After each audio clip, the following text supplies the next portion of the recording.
importantes de la piscina. Victoria Gunes, la turca, en la calle 3. Martina Carraro, la italiana, que se ha ido a la calle 1. Y Francesca Fangio, la otra italiana, a la calle 6. Es muy fácil seguir a las españolas en las calles amarillas, las calles centrales. Un ojo a esta nadadora Gunes. Peligrosísima cuando está en forma. Bueno, pues arranca la final del 200 braza, donde tienen que ser protagonistas tanto Marina García como Jessica Vall. Jessica, que defiende el título logrado en el 2013 en Mersin. Lo que sea que se estire la carrera entre las españolas y el resto es bueno. 1:11:33. Marina sigue primera. 1:11:43. Jessie segunda. Gunes tercera. Ahí ha aparecido la turca. A medio segundo las españolas. Empieza lo difícil en un 200 braza, el tercer largo, que se juega mucho, donde la gente suele aprovechar para colocarse de cara al sprint final. ¡Qué final! Ahí está apretando Marina, le va a poner las cosas muy difíciles a Jessica. ¡Qué final! ¡Qué final! Jessica parece que se va a imponer, revalida el título.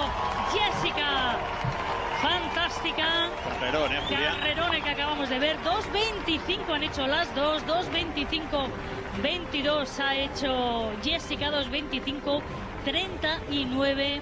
Marina García, 9 doblete, ha caído el primer oro. Ha sido para Jessica. Marina García, espectacular también. Nada, es Jessie, vamos Marina. A ver si puedes remontar esto, Jessica, de larguísimo. ¡Corre España! ¡Oro de Jessica Vall! ¡Oro de Jessica! 2:18:41, marcón, récord de España, oro y título de campeona de Europa. I qualified for the Tokyo Olympic Games in the 200 breaststroke. Hi, I'm Jessica Vall, swimmer of the Sant Andreu Swimming Club and of the Spanish national swimming team, and this will be my 6th year of swimming at a professional level, but I have been practicing this sport since I was 6 years old. I was an Olympic athlete in Rio. Now I will be an Olympic athlete again in Tokyo, and my daily life is complicated. It's difficult to combine everything. But usually I get up at 5 a.m, have breakfast, and at 6 a.m. we're in the water here at the Sant Andreu Swimming Club. I train from 6 to 8 in the morning, more or less, 8:30. Then we usually do some cardio work, go for a run until 9:30. I have breakfast. I worked for a while, but now I dedicate myself to other aspects like all the invisible training. Recovery, physiotherapy, nutrition, psychologist. Then at 1 to 1:30 I eat, and at 2:45, more or less, I'm back in the water. And from that moment there's no end. The coach tells us that there is no time to finish the training, but usually I finish around 5 or 5:30. Then I do physical training from 5:30 to 6:30 or 7, in which I train in the gym, strength resistance work, and also some days, contrast work, stretching. So it's long planning that lasts all day. And also weekly, we do like 2 microcycles. We train from Monday to Wednesday, which is like an adaptation period.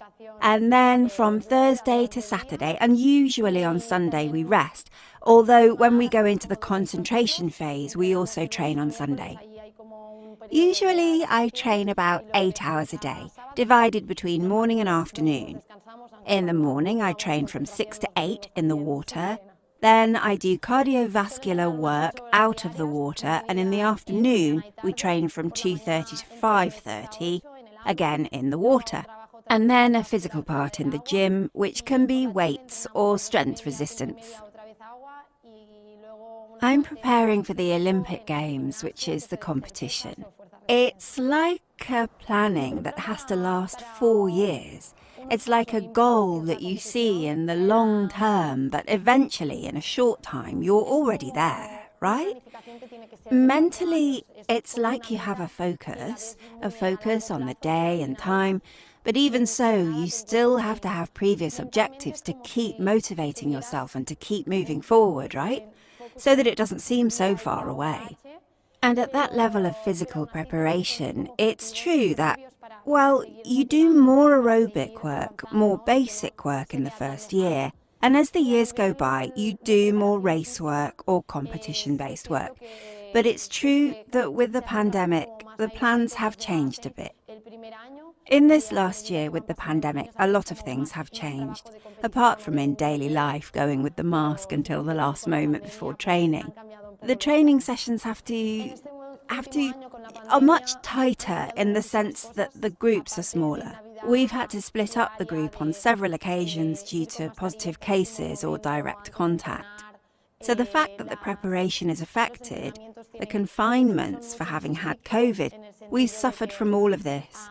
And at the competitive level, the competitions are much more limited. It is difficult to go out and compete because many countries decide that you have to quarantine on arrival, so often it's not convenient to go out and compete at an international level, and then your preparation will be affected. So we are competing at a national level, and we really want to go out internationally, but it's costing us a lot. When they gave us the news that the games had been cancelled, it was like an emotional shock, but by different emotions I was feeling. That year I was pre-qualified to go to the Olympic Games. I was only missing the last step, which was to become Spanish champion, and I was in Sierra Nevada training when they made us come down, and I passed from training in Sierra Nevada for a race that would take me to the Games to being locked in the house the next day. And the shock of seeing that everything was being cancelled, the Spanish Championship was cancelled, the European competitions were cancelled, but the Olympic Games continued. The IOC continued without saying anything. It was like a feeling that they took away my pool, they took away my competitions. I have to keep training. I have a sense of responsibility because I'm training for this, and I see that they're not going to cancel it, and I'm here without a pool. So it was an overwhelming feeling. But yeah, then when they said they were cancelled, even beyond the Olympics, there are plans. So I really wanted to become a mum, and of course all of that meant I have to postpone it another year. I've been thinking about this moment for 4 years, and I have to extend it for another year. So it was a relief, but at the same time, knowing that you had to adapt to something different. And the truth is that I took it better than I expected, thanks to the work with the psychologist and the coach, who really understood my situation and made me see that everyone was really going through it and that you had to adapt and decide. I think these games will be special because everyone will have their own story. There's not going to be one person or one athlete with a similar story. Everyone will have been affected in a certain way. So I think they will be special for that reason.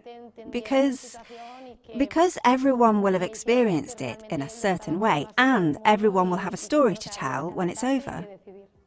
The worst moment in my sporting career was in 2019 because I was going through an emotional breakdown on a personal level, which ended up affecting at a work level, right? At a performance level. And I remember it was like, I felt like I was struggling all day. And when the competition came, which was when I had to struggle, it was like I struggled too much, right? And I wanted to have fun and not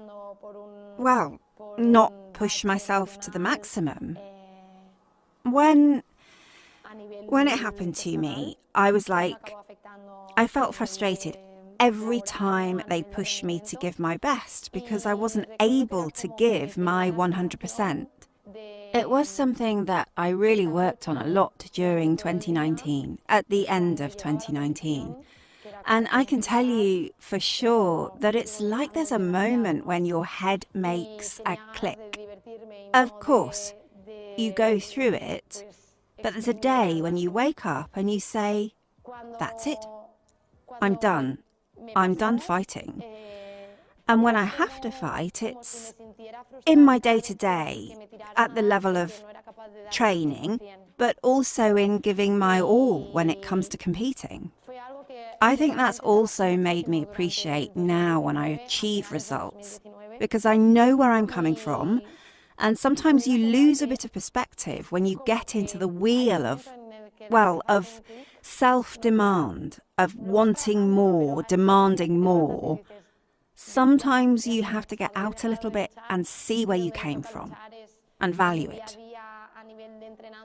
I think that the role of women has changed on a social level, and we, the women, have our professional careers, but we also want to be mothers, just like fathers. But it's true that it takes 9 months, and we go through a physical change for that. So we have to plan now when we can be mothers, knowing that it is something difficult to do. You don't know exactly when you are going to be able to do it.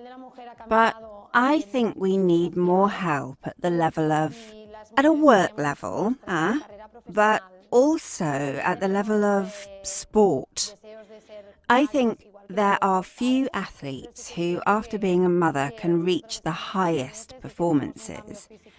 I think there are also few models, and the fact that there are few models means that you don't even think about it, and you say, either I'm a mother or I'm an athlete, right? I would like to be a mother and go back to swimming, but I don't know if I will be able to do it because often I'm away from home for many weeks. I don't know if I will have help to bring my baby, if I can bring someone to take care of my baby while I train.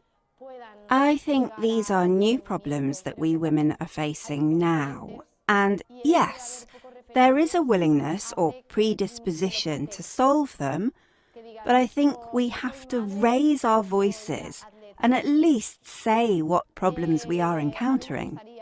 For example, now I have to plan when to become a mother, but an athlete who is a man doesn't. Some of them have become fathers this Olympic year and nothing has changed for them, right? But me?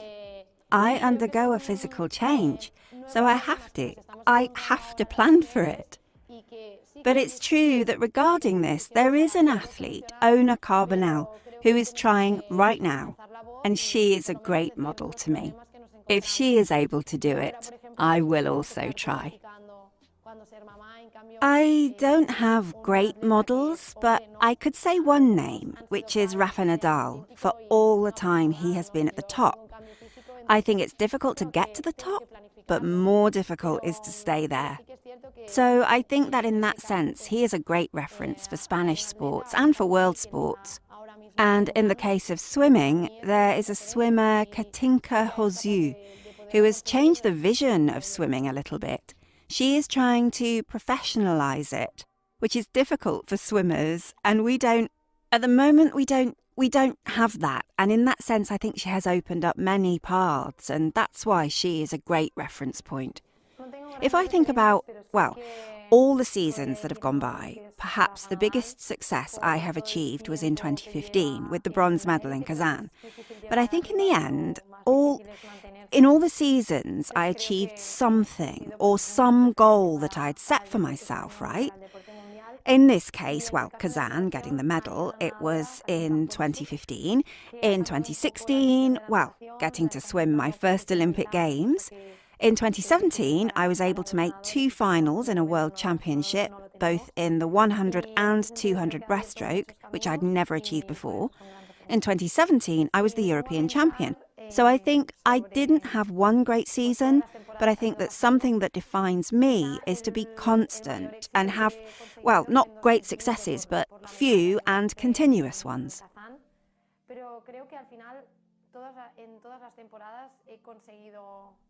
I really like the Indiba treatments because they combine the therapy, well, the massage that my physiotherapist can give me in the morning with, above all, what I notice is when there's heat, and that feeling of relaxation, of well-being.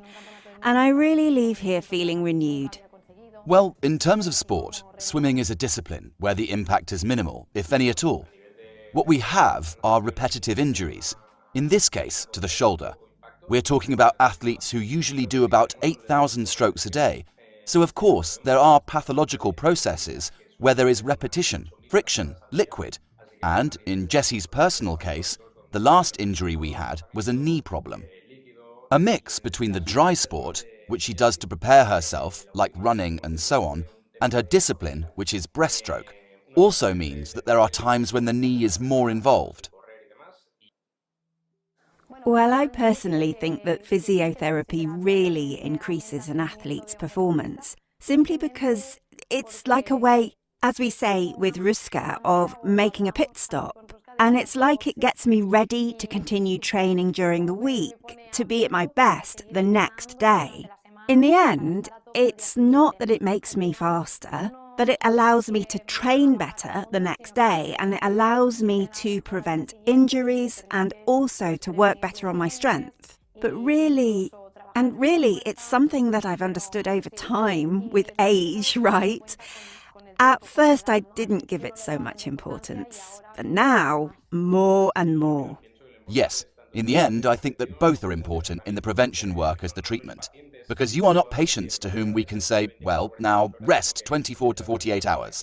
But the treatment is such that the same afternoon or the next day, you can come back to be again at your best, and so in the end, it is almost mandatory, no? To make a pit stop, no? Like you said, the role I have for the Olympic Games started in 2016, when Jessie finished the Games. Since then we started preparing for her Tokyo Olympic Games. So we have been preparing for 5 years, and with a role that we worked every week, in every competition, and that has been my role for the moment. Whatever the swimmers need before the Games, I will be more than ready to help them, and if the federation, with whom I have already worked, wants to count on me, it will always be a pleasure for me to accompany them. I think it's important, and many times it stays it doesn't come to light. Many times when you win a prize, when you get a good record, the athlete is the visible face, but behind there are many people who help or who row in this sense. The coach is the one who coordinates or is the brain of all these professionals. But at the end, all these people are like they are behind, or like they are competing just like you. So I would like them to be there and to be able to enjoy it at least.